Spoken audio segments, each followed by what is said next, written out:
हर खबर पर होगी आपकी पकड़। डाउनलोड कीजिए एबीपी लाइव ऐप।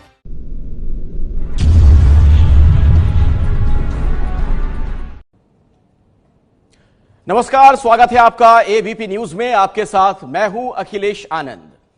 कोरोना से मुंबई और दिल्ली का हाल बेहाल है, लेकिन 23 करोड़ वाले यूपी में हालात कंट्रोल में हैं। मरीजों की लिस्ट में यूपी कभी टॉप 5 में नहीं आया।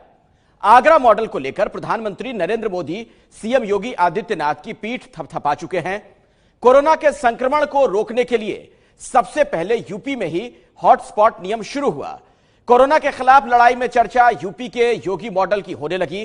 क्या है कोरोना से लड़ने का यूपी मॉडल, बताएंगे हमारे राजनीतिक संपादक पंकज झा। यूपी में क्या हो रहा है, ये जानने के लिए पहले मुंबई चलते हैं, जहां की आबादी 2.5 करोड़ के आसपास है।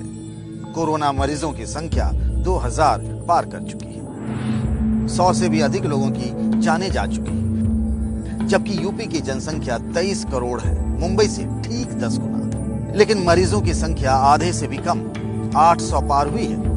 आबादी के हिसाब से देश के सबसे बड़े राज्य में हालात अब तक कंट्रोल में है। ये हम नहीं, आंकड़े कहते हैं। मुंबई तो महानगर है, वहां विदेशों से लोग आते रहते हैं, तो आप कहेंगे कि फिर इसी वजह से वहां कोरोना तेजी से फैला। तो अब यूपी की कहानी को ना आसानी से समझने के लिए हम आपको इंदौर लिए चलते हैं। मध्य प्रदेश के बड़े शहरों में से एक, करीब 24 लाख लोग रहते हैं यहाँ। मतलब आबादी यूपी से 1-2 नहीं, 100 गुना कम। कहां 23 करोड़ वाला यूपी और 24 लाख वाला इंदौर। आपको अब हम जो आंकड़ा बताने जा रहे हैं, हैरान हो जाएंगे। इंदौर में कोरोना मरीजों की संख्या बढ़कर 800 के पार है। यूपी इस मामले में इंदौर से बस 100 ही ऊपर है। इंदौर के हिसाब से तो यूपी में यह आंकड़ा 80,000 के करीब होता। ऐसे में सब ये जानना चाहते हैं कि आखिरकार यूपी ने ऐसा क्या कर दिया कि बात बिगड़ने के बदले बनती नजर आ रही है। कोरोना से बचने के लिए क्या है योगी आदित्यनाथ का फार्मूला, जिसकी तारीफ पीएम नरेंद्र मोदी भी कर चुके हैं। तो आइए हम आपको अब सिलसिलेवार तरीके से बताते हैं। यूपी में कोरोना का पहला पॉजिटिव केस 3 मार्च को आया, लेकिन योगी आदित्यनाथ पहले से अलर्ट थे। उन्होंने सीनियर अफसरों की एक स्पेशल टीम बना दी, नाम दिया टीम 11। सबको अलग अलग काम की जिम्मेदारी दे दी। हर दिन सवेरे 11 बजे सीएम इन अधिकारियों के साथ बैठक करते हैं। शुरुआत में 3 जगहों से कोरोना के ज्यादातर केस आए, लखनऊ, नोएडा और आगरा। आगरा राज्य का सबसे बड़ा टूरिस्ट स्पॉट है। विदेशों से लाखों लोग ताजमहल देखने आया करते हैं। यहाँ ठहरने के दौरान उनके संपर्क में लोकल लोग भी आते हैं। इसीलिए सबसे पहले कोरोना को रोकने का ऑपरेशन आगरा में शुरू हुआ, जो अब आगरा मॉडल के नाम से जाना जाता है। Hot spot, epicentre, contact tracing, sampling और आइसोलेशन की रणनीति बनी। माननीय मुख्यमंत्री जी ने सुबह 11 बजे बहुत ही महत्वपूर्ण बैठक की है। टीम 11 के सभी अधिकारी वहां मौजूद थे। जो हॉटस्पॉट्स डीएमएसपीज ने आइडेंटिफाई कर रखे हैं, उन सभी हॉटस्पॉट्स पर जो है पूरी तरह से सख्ती की जाएगी। और लॉकडाउन का मतलब लॉकडाउन, कॉन्टैक्ट्स की ट्रेसिंग करके वहां पर ऐसे लोगों को आइडेंटिफाई करके क्वारंटाइन में भी भेज दिया गया है। और कोई भी व्यक्ति, चाहे वो किसी जगह का भी हो, वो आगे जो है डिजीज को बढ़ा नहीं पाया है। आगरा में इसको बहुत सफलतापूर्वक कुछ एरियाज में शुरुआत में किया गया था, उसके अच्छे रिजल्ट निकले थे। आगरा में कोरोना का पहला केस 3 मार्च को आया था। शहर में जूता कारोबारी का एक परिवार इटली से दिल्ली होते हुए लौटा था। वे अपनी लेदर फैक्ट्री जाते रहे। 2 होटलों में परिवार संग खाना भी खाया। 3 मार्च को उनकी रिपोर्ट पॉजिटिव आई। परिवार के 6 सदस्य भी संक्रमित हुए। यूपी में कोरोना मरीजों का ये सबसे बड़ा मामला था। सबको क्वारंटीन में भेजा गया। परिवार के संपर्क में आए सभी लोगों के साथ भी ऐसा ही किया गया।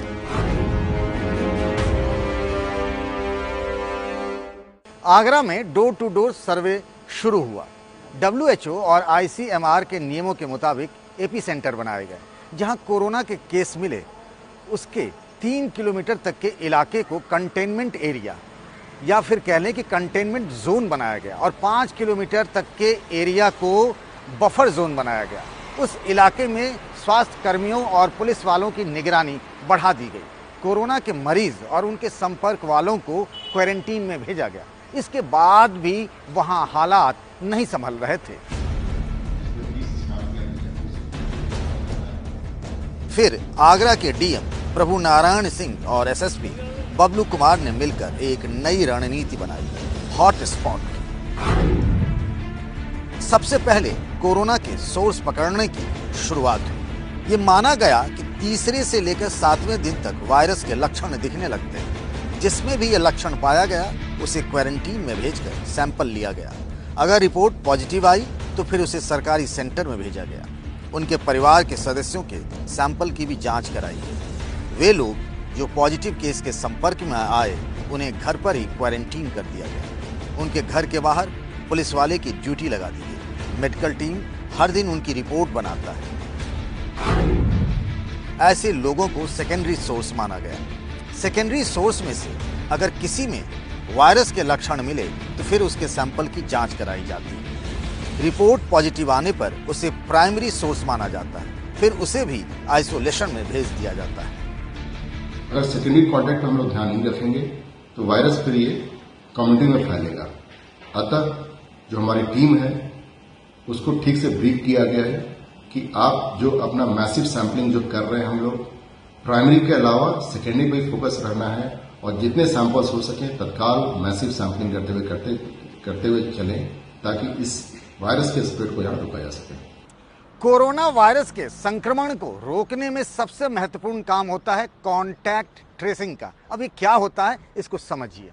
क्वारंटीन में जाने से बचने के लिए लोग झूठ बोलते हैं, कई बार अपनी बीमारी छिपाने की कोशिश भी करते हैं। कोरोना का मरीज किस किस से मिला, कहां कहां गया, किन लोगों के संपर्क में रहा, ये जानना बड़ा मुश्किल काम होता है। कई बार लोग झूठ बोल देते हैं तो सच जानने के लिए पुलिस की मदद ली जाती है। शक के दायरे में जो होता है उसके फोन कॉल के रिकॉर्ड निकाले जाते हैं, फिर उसका लोकेशन पता किया जाता है, सारी बातें मिलाई जाती हैं और फिर उस मरीज का कॉन्टैक्ट ट्री बनाया जाता है जिसमें उस मरीज का पूरा लेखा जोखा रहता है और लगातार उस पर नजर रखी जाती है।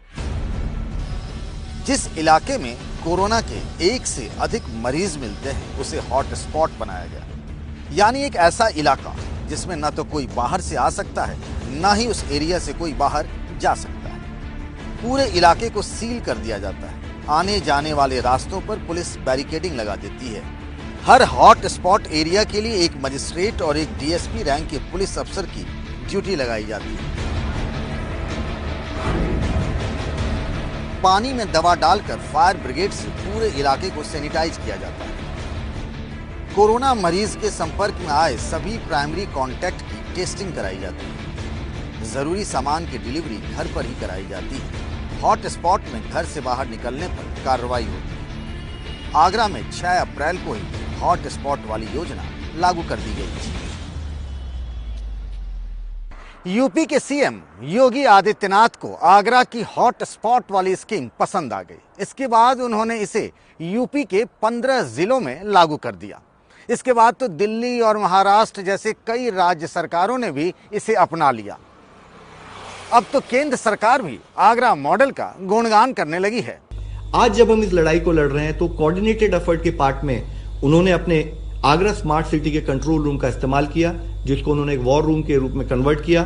सेंट्रल हेल्पलाइन स्टैब्लिश की गई, मल्टी फंक्शनल डिस्ट्रिक्ट टीम्स बनाई गई जिन्होंने पर्टिकुलर हेल्थ के अलावा डिफरेंट कंपोनेंट्स पर एक्ट किया। मुख्यमंत्रियों के साथ पीएम नरेंद्र मोदी की मीटिंग में भी आगरा मॉडल की चर्चा हुई। इस बैठक में योगी आदित्यनाथ ने 11 मिनट का प्रेजेंटेशन दिया था जिसकी बड़ी तारीफ हुई। लेकिन इसके कुछ ही दिनों बाद आगरा में केस तेजी से बढ़ने लगे। राज्य सरकार का दावा है कि 4-5 दिनों बाद ट्रेंड बदलने लगेगा। अब तक यूपी के 40 जिलों में 262 हॉट स्पॉट बनाकर लगातार नजर रखी जा रही है। ये काम बड़ा कठिन है। छोटी सी चूक से कोरोना के संक्रमण का हिसाब किताब गड़बड़ हो सकता है। यूपी की चर्चा एक और वजह से है। ये सब जानते हैं कि अमेरिका और जर्मनी के मुकाबले भारत में टेस्ट बहुत कम हो रहा है। कोरोना वायरस का संक्रमण पता करने के लिए हमारे पास टेस्ट किट बहुत कम है। यूपी पर तो वैसे भी आरोप लगते रहे हैं कि यहाँ टेस्ट कम होते हैं, इसीलिए मरीजों की संख्या भी कम है। लेकिन अब यूपी ने इसका भी तोड़ ढूंढ लिया है। जर्मनी की तरह अब यूपी में भी पूल टेस्ट का काम शुरू हो गया है। इसमें एक साथ 5 मरीजों के सैंपल लेकर टेस्ट कराए जाते हैं। निगेटिव हुआ तो बहुत अच्छा, अगर रिपोर्ट पॉजिटिव आई तो फिर सभी 5 लोगों के अलग अलग सैंपल लेकर टेस्ट कराए जाते हैं। पूल टेस्टिंग से टेस्ट किट भी बच जाते हैं। 2 दिनों पहले ही इस तकनीक से जांच कराने का काम शुरू हुआ है। अब तो यूपी में औसतन हर रोज 2200 से 2500 टेस्ट होने लगे। जिस दिन यूपी में कोरोना का पहला केस आया था, एक भी लैब नहीं थी। अब कोविड-19 के टेस्ट के लिए 14 लैब। अब तक 22,000 से भी अधिक लोगों के टेस्ट हो चुके हैं। दिल्ली से सटा नोएडा का इलाका है। कोरोना से दिल्ली बेहाल है, लेकिन नोएडा का ट्रेंड बिल्कुल अलग है। नोएडा में 35% मरीज ठीक हो चुके हैं। अब शनिवार के ही आंकड़े को ले लें तो यहां मरीजों की कुल संख्या 92 थी, जिसमें से 33 मरीज ठीक होकर घर लौट चुके हैं। मतलब ये हुआ कि अब सिर्फ 59 केस ही एक्टिव हैं। नोएडा के 92 में से 52 मामले तो सीज फायर कंपनी से जुड़े हैं। अगर इस कंपनी के कर्मचारी ने विदेश से लौटने की बात न छिपाई होती तो नोएडा में बस 40 पॉजिटिव केस होते। नोएडा के बाद अब जरा यूपी के एक और जिले पीलीभीत की चर्चा कर लें। केंद्र सरकार ने इस जिले को कोरोना फ्री घोषित कर दिया है। पिछले 3-4 हफ्तों से यहां एक भी पॉजिटिव केस नहीं आया था। शकीला बेगम और उनके बेटे 20 मार्च को उम्रा कर विदेश से लौटे थे। विदेश से लौटने वालों पर इंटेलिजेंस पुलिस की लगातार नजर बनी रहती है। मां बेटे को क्वारंटीन भेजकर उनके सैंपल टेस्ट के लिए भेजे गए। रिपोर्ट पॉजिटिव आई तो दोनों को सरकारी आइसोलेशन वार्ड में रखा गया। मां बेटे के कांटेक्ट वाले 36 लोगों को घर पर ही क्वारंटीन कर दिया गया। 14 दिनों तक बाहर आने जाने पर रोक लगा दी गई। जब मां बेटे की रिपोर्ट निगेटिव आई तो पीलीभीत को कोरोना फ्री घोषित कर दिया गया है। जैसे ही ये महिला और उनके जो साथ के जो ट्रैवलर्स थे वो सऊदी से उम्रा करके आए थे, तो हमारे लोकल इंटेलिजेंस ने सबसे पहले हमको बता दिया था। और 20 तारीख की सुबह जब ये महिला आई थी तो लगभग 5 या 6 घंटे के अंदर ही हमने इनको अपने आइसोलेशन में लेकर इनका स्वैब टेस्टिंग करा लिया था। इसके साथ ही जैसे ही 2 दिन बाद इनकी जो कन्फर्मेशन की रिपोर्ट आई, रातों रात हमने बाकी सभी बचे हुए लोगों को अनेक एम्बुलेंस लगाते हुए हमने इनको रातों रात ही अपने क्वारंटीन में ले लिया। और जो क्लोज कॉन्टैक्ट थे उनको 4 अलग अलग रूम देते हुए हमने क्वारंटीन किया।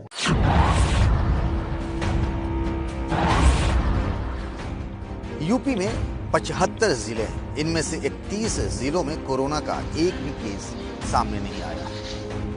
लेकिन इसका मतलब ये नहीं है कि खतरा टल गया है। इसीलिए जिले की सीमा सील कर लगातार मॉनिटरिंग हो रही है। कोरोना को लेकर मचे हाहाकार के बीच यूपी में हालात और बेहतर होते, लेकिन तबलीगी जमात ने हिसाब किताब गड़बड़ कर दिया। जमात से जुड़े लोग जहां भी गए संक्रमण फैलता गया। बिजनौर से लेकर मामला पीएम मोदी के संसदीय क्षेत्र वाराणसी तक पहुंच गया। राज्य सरकार से जानकारी मिली है, इसमें बताया गया है कि कुल केस के करीब 65% का कनेक्शन जमात से है। योगी सरकार ने ऐसे मामलों में कानून का डंडा चलाया। सच छिपाने वालों पर केस हुआ। मेडिकल टीम और पुलिस से सहयोग न करने वालों पर भी मुकदमा हुआ।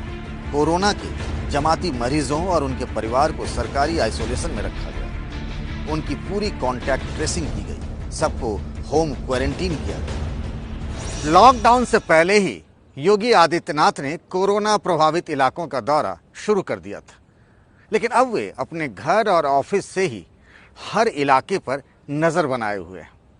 हर दिन वे सभी जिलों के डीएम और एसपी से वीडियो कॉन्फ्रेंस के सहारे बात करते हैं। यूपी सरकार की तैयारी कॉन्टैक्ट ट्रेसिंग, हॉटस्पॉट और पूल टेस्टिंग के बहाने ही यूपी को बचाने की है। अब तक ये फार्मूला हिट रहा है।